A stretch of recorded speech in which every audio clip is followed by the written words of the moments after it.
As part of its ongoing agitation, Campaign for Just and Fair Delimitation JFD initiated a campaign on Thursday, locking down various offices under the state and central governments across several locations.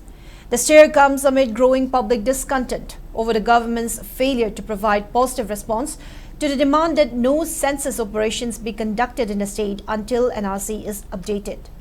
Despite sustained representations and various forms of public protest urging the authorities to address the issue, lack of official commitment prompted JFD to call for widespread boycott of government establishments. Following the formal announcement of the office boycott, volunteers and agitators moved across multiple areas, enforcing the shutdown and locking down official premises.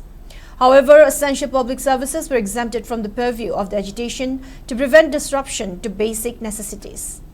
The exempted sectors include healthcare services, educational institutions, water supply, electricity and power department.